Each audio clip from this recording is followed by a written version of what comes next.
nasib yang mengenaskan harus terjadi lagi. Bukan mau suuzon, tapi orang bilang itu friendzone.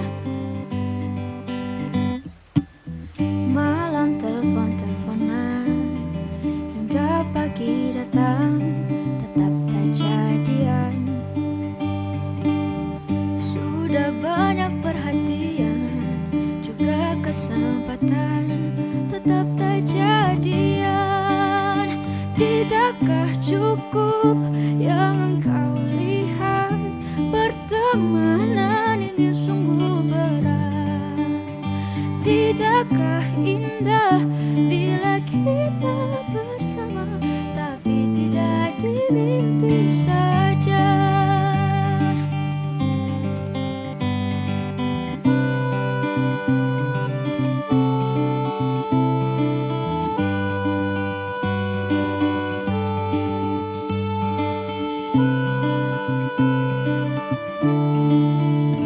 Tidakkah cukup yang engkau lihat? Pertemanan ini sungguh berat. Tidakkah indah bila kita bersama, tapi tidak di mimpi saja. Dinginnya yang beneran aja.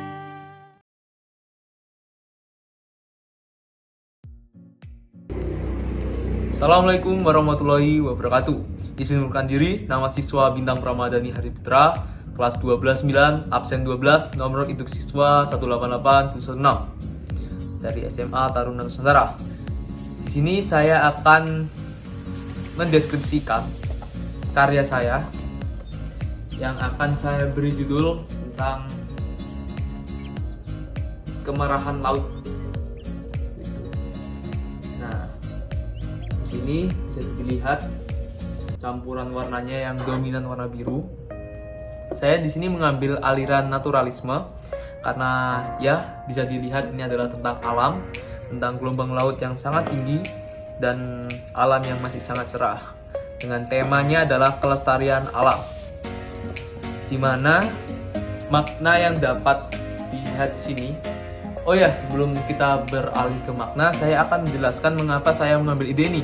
Sebenarnya saya terinspirasi dari film animasi yang saat ini benar-benar lagi booming, yaitu adalah Attack on Titan, seperti itu. Dimana di saat Eren menunjuk ke arah laut, dia menunjuk bahwa di sana adalah musuh-musuhnya. Dan itu adalah buat saya tertarik, karena dia menunjuk ke arah laut yang sangat indah, tapi dia menganggap itu adalah musuh-musuhnya di seberang lautnya. Maka dari itu saya ingin mengambil suatu tema atau menggambar, melukis suatu karya di mana bahwa alam yang indah dan yang belum tercemar sama sekali memiliki makna yang lain. Dan saya menggambarnya ini, dapat lihat kita akan berfokus pada lautnya, di mana laut di sini terlihat sangat ganas dan sangat benar-benar membawa kemarahan seperti itu. Nah, mulai dari maknanya itu sendiri adalah dari lautnya ya. Dari lautnya kita melihat bahwa ombak yang sangat indah. Walaupun ombak yang sangat indah sendiri itu memiliki makna yang lain, yaitu adalah kemarahan dari sang dewa. Itulah menurut saya. Dan di sini saya mengapa mendominasi warna biru, karena saya lumayan suka dengan warna biru karena membuat hati merasa tenang. Nah, di lain sisi saya ingin mengambil tema ini, mengambil makna dari lukisan saya adalah dimana ombak selalu bisa menghanyutkan sesuatu yang bisa dirasa bahwa sesuatu yang jahat akan selalu terjadi, seperti itu. Dan di sini dapat terlihat bahwa bagian bawah saya kasih warna hitam. Kenapa? Karena ini bukan sesuatu seperti siluet, bukan, tetapi memang warna hitam saya mengasihnya karena anggap saja ini sebuah karang di mana manusia selalu memiliki titik masing-masing. Nah, saya akan menganggap makna ini adalah sebuah manusia, di mana manusia berada di tingkat yang paling atas, di mana manusia merasa baik sekali dan sangat merasa baik sekali, hingga di mana titik tertinggi mereka yaitu adalah di sini saya kasih warna kuning, bahwasannya manusia itu adalah suci. Dan oleh sebab itu Tuhan mencoba untuk menguji manusia-manusia itu sendiri. Dari saya gambarkan dari ombak yang saya lukis itu sendiri. Nah, dari ombak yang dilukis itu sendiri mengacaukan kepribadian atau karakter dan sifat manusia itu tadi, sehingga bisa saja manusia itu terjerumus dalam sifat-sifat yang jahat mereka itu sendiri. Dan saya gambarkan warna hitam. Dan di sini terdapat karang yang Anda lihat. Nah, karang di sini maksudnya dalam artian bahwa bisa saja manusia itu memiliki pendirian yang kokoh dan tidak bisa membuat sesuatu perumpamaan yang bisa membuat dirinya tersadar kembali akan hal-hal yang telah pernah dia lakukan selama hidupnya. Dan ini seperti perjalanan hidup manusia, seperti itu.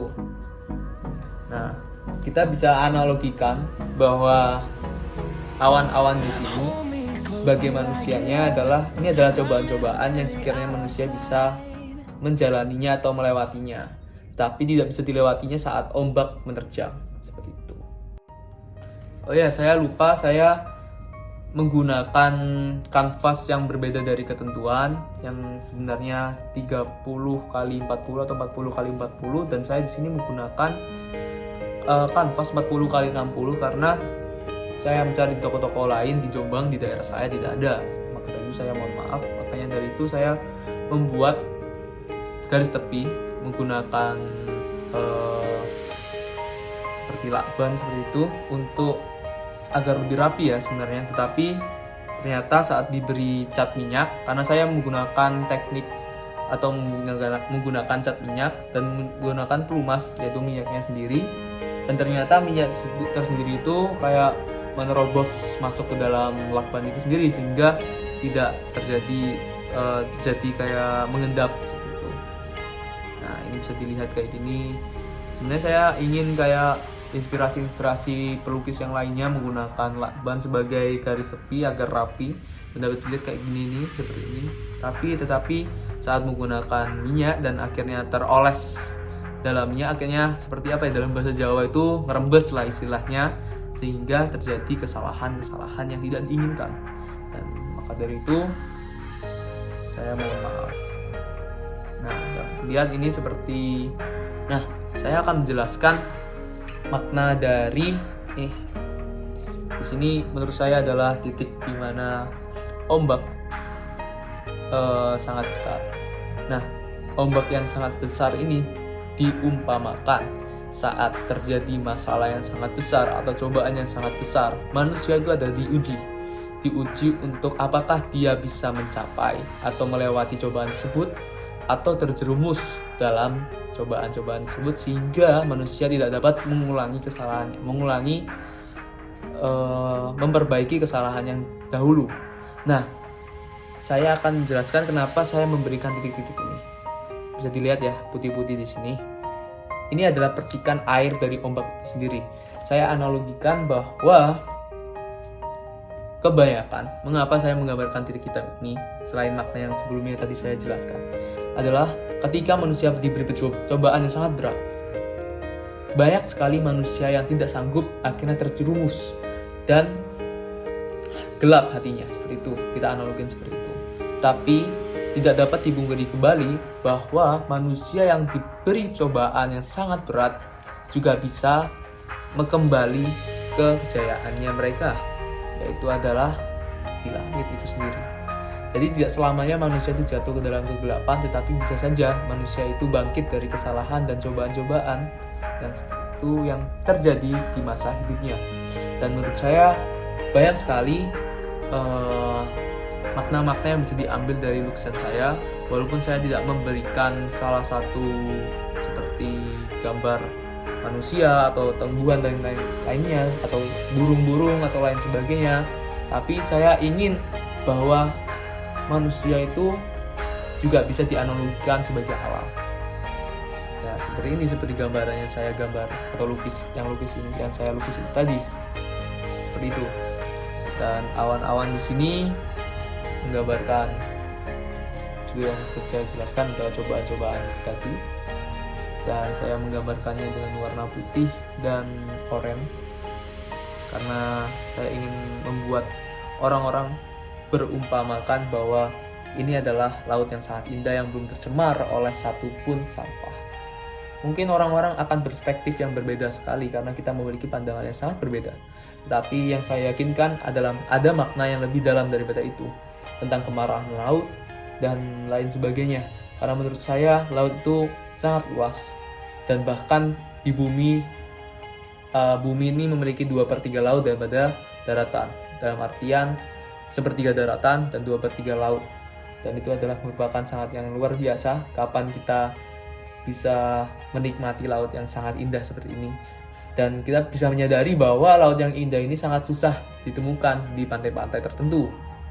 Karena memang manusialah yang membuat pantai-pantai atau laut-laut itu menjadi tercemar, seperti pembuangan sampah sembarangan dan lain sebagainya, dan itu membuat salah satu kemarahan laut seperti itu. Dan itu adalah yang saya banggakan, kenapa ombak yang sangat besar dan yang sangat indah ini bisa menjadi ancaman bagi kelangsungan manusia, dan kita bisa menganalogikannya sebagai sifat manusia.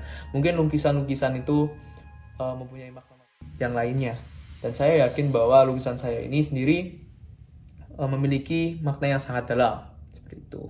Walaupun saya tidak bisa menyaingi lukisan-lukisan ternama, tetapi setidaknya saya cukup puas dengan lukisan saya ini.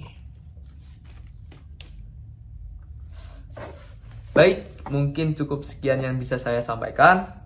Kurang lebihnya saya mohon maaf apabila ada kesalahan kata dalam ujian praktek kali ini, dan saya mohon maaf karena dikejar deadline seni budaya oleh pamong saya, yaitu Bapak Agam selaku pengkoreksi atau penilai ujian praktek kali ini di sini. Saya ucapkan terima kasih yang sebesar-besarnya. Baik, kurang lebihnya cukup. Saya pamit undur diri. Wassalamualaikum warahmatullahi wabarakatuh.